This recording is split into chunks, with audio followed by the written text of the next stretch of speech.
In today's video हम बात करने वाले हैं उस असासिन के बारे में जो स्पेशली नोआ को टारगेट करने के लिए भेजा गया था। लेकिन ये कोई नॉर्मल अटैक नहीं था। ये एक वेल प्लान्ड पॉलिटिकल मूव था जिसमें स्टेक्स बहुत हाई थे। स्टोरी स्टार्ट होती है रॉयल पैलेस के अंदर, जहां हिज मेजेस्टी और नोआ के बीच एक सीरियस कॉन्वर्सेशन चल रही होती है। हिज मेजेस्टी धीरे और कंट्रोल टोन में कहते हैं, मुझे रिपोर्ट मिली है कि जो असासिन पकड़ा गया था उसने काफी इंपॉर्टेंट इंफॉर्मेशन दी है। थोड़ा पॉज लेकर वो आगे बोलते हैं, रिबल्स का असली प्लान तुम्हें मारना नहीं बल्कि तुम्हें किडनैप करना था और फिर तुम्हें एक बारगेनिंग चिप की तरह यूज करना था। यह सुनते ही एटमॉस्फेयर हैवी हो जाता है।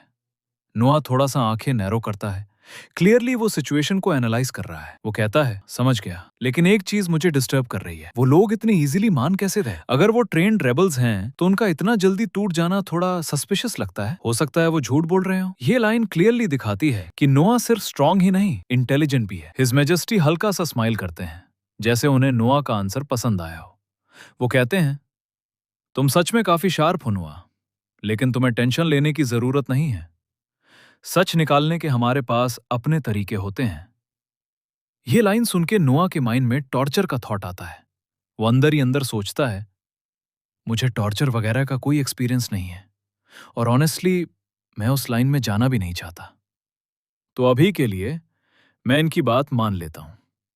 कॉन्वर्सेशन थोड़ी शिफ्ट होती है और हिज मेजेस्टी नोआ की रीसेंट स्ट्रैटेजी पर बात करते हैं। वो बोलते हैं, वेल डन नोआ, अगर तुम उस वक्त कैप्चर हो जाते तो एम्परर को एक बहुत ही टफ डिसीजन लेना पड़ता। लेकिन तुमने जो मूव किया, उनके हॉर्स को टारगेट करना, दैट वॉज एब्सोल्यूटली ब्रिलियंट। नोआ थोड़ा कंफ्यूज हो जाता है।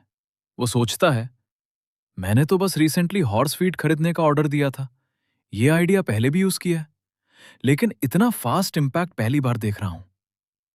हिज मेजेस्टी उसकी कंफ्यूजन क्लियर करते हैं।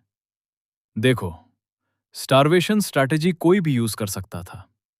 एल्बर्ट ने भी सजेस्ट किया था कि रेबल्स को भूखा रखो, लेकिन तुमने एक स्टेप आगे सोचा। अगर हम उन्हें भूखा रखेंगे तो वो डिस्परेशन में हमारे सिविलियंस पर अटैक कर सकते हैं। इसलिए तुमने डायरेक्टली उनके हॉर्सेस को टारगेट किया, उनकी मोबिलिटी खत्म कर दी, और वो भी क्वाइटली, बिना अननेसेसरी ब्लडशेड के। ये सिर्फ स्ट्रैटेजी नहीं है, ये फोरसाइट है। नोआ रिस्पेक्टफुली हेड बाव करता है, थैंक यू सर। फिर आता है एक बड़ा मोमेंट। हिज मेजेस्टी कहते हैं, मुझे लगता है तुम्हें रिवॉर्ड मिलना चाहिए। थोड़ा पॉज, मैं तुम्हें परमिशन देता हूं कि तुम अपने क्रेस्ट में स्वॉर्ड ऐड कर सकते हो। यह सुनते ही नोआ शॉक हो जाता है। उसके माइंड में तुरंत एक थॉट आता है, एम्पायर एक वॉरियर्स का देश है और बिना एम्परर की परमिशन के क्रेस्ट में स्वॉर्ड ऐड करना एक सीरियस क्राइम है, जिसकी सजा मौत भी हो सकती है। लेकिन अगर एम्परर खुद अलाउ करे तो यह सबसे बड़ा ऑनर होता है। हिज मेजेस्टी ऑर्डर देते हैं, इसका ऑफिशियल प्रोक्लेमेशन इशू करो। नोआ डीपली बों करके कहता है, थैंक यू वेरी मच। अब स्टोरी धीरे धीरे डार्कर टर्न लेती है। नोआ एक अननोन आदमी से मिलता है जिसका वाइब थोड़ा सस्पिशियस होता है। वो कहता है, मैं तुम्हारा वेट कर रहा था। फीड ट्रांसपोर्ट के रूट्स लिमिटेड होते हैं और हमें सब पता है, उन्हें बाय आउट करना या कंट्रोल करना इतना मुश्किल नहीं है।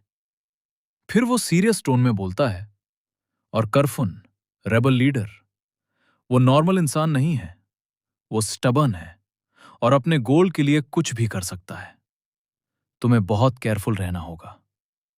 नोआ सीधा पूछता है, तुम मुझे ये सब क्यों बता रहे हो? एटमॉस्फेयर टेंस हो जाता है।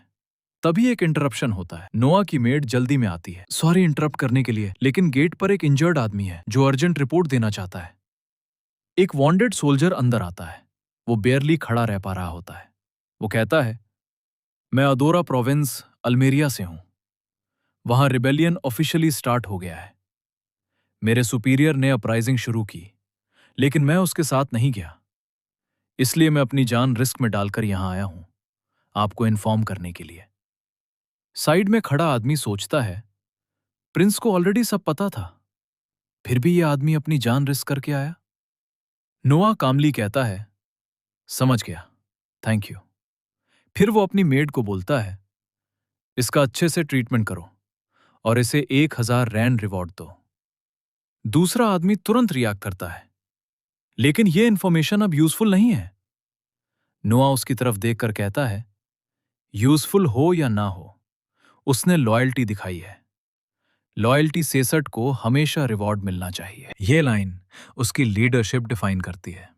अब आता है बिगेस्ट ट्विस्ट। रात का टाइम, रूम क्वाइट है। नोआ की मेड धीरे से आती है, क्लियरली नर्वस। नोआ पूछता है, क्या हुआ? वो हल्की सी ट्रम्बलिंग वॉइस में कहती है, किसी ने मुझे 500 रैन दिए और कहा कि मैं आपके ड्रिंक में स्लीपिंग ड्रग मिक्स कर दूं। नोआ बिना पैनिक हुए पूछता है, मतलब मुझे सुलाकर उन्हें हैंडओवर करना था?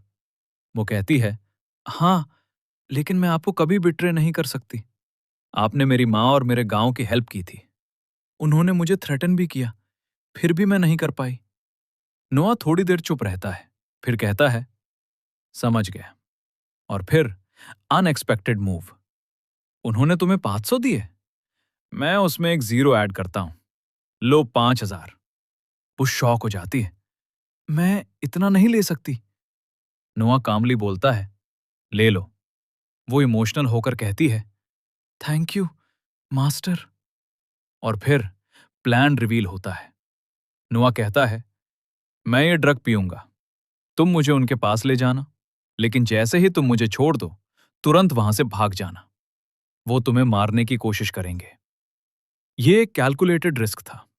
प्लान एग्जीक्यूट होता है, नोआ कैप्चर हो जाता है, लेकिन ये सब उसकी स्ट्रैटेजी का पार्ट था। वो साइलेंटली अपनी सोच छुपा लेता है और सोचता है, परफेक्ट, उन्होंने मेरी में वेपन चेक नहीं की। फिर वो कहता है, लिवायथन, मुझे सब दिखाओ। और इंस्टेंटली उसे उनका पूरा प्लान पता चल जाता है। किडनैपर्स केयरलेस हो जाते हैं। वो नोआ का मजाक उड़ा रहे होते हैं और तभी नोआ आंखें खोलता है। 1 सेकंड में सिचुएशन रिवर्स हो जाती है। वो लाइटनिंग स्पीड से अटैक करता है। सब शॉक हो जाते हैं। ये कैसे पॉसिबल है? वो सब एक साथ अटैक करते हैं, लेकिन नोआ उन्हें एक एक करके एफर्टलेसली डिफीट करता है। कोई चांस नहीं देता। Pure domination. थोड़ी देर बाद सोल्जर्स और मेद वहां आते हैं और वो सब लिटरली फ्रीज हो जाते हैं, क्योंकि बैटलफील्ड ऑलरेडी क्लीन हो चुका होता है। नोआ पूछता है, तुम यहां क्यों आई? वो कहती है, मुझे आपकी टेंशन हो रही थी। नोआ हल्का सा स्माइल करता है, मुझे बचाने आई थी? वो कहती है, हां, लेकिन आपको मेरी जरूरत ही नहीं पड़ी। Final move. नोआ अपनी मैजिक सोर्ड एक्टिवेट करता है और लॉन्ग डिस्टेंस से रेबल लीडर करफन को एलिमिनेट कर देता है। एक मैसिव वाटर पिलर अपीयर होता है और उससे इंस्टेंटली डिस्ट्रॉय कर देता है। नेक्स्ट डे हिज मैजेस्टी कहते हैं, कल रात जो हुआ, मैं जानता हूं वो तुम्हारा काम था। नोआ कामली एक्सेप्ट करता है। हिज मैजेस्टी कहते हैं, तुम सिर्फ स्ट्रांग नहीं हो, तुम इंटेलिजेंट हो। आज से तुम वाइस प्रिंस के नाम से जाने जाओगे। और पूरा हॉल चीयर करता है, long live the vice Prince. और बस यहीं एंड होती है आज की स्टोरी। अगर तुम्हें ये वीडियो पसंद आई हो तो लाइक जरूर करना और कमेंट्स में बताना, क्या तुम और ऐसे डिटेल्ड एनिमे एक्सप्लेनेशंस देखना चाहते हो? मैं कल फिर एक नई एपिसोड के साथ आऊंगा। तब तक के लिए पीस आउट।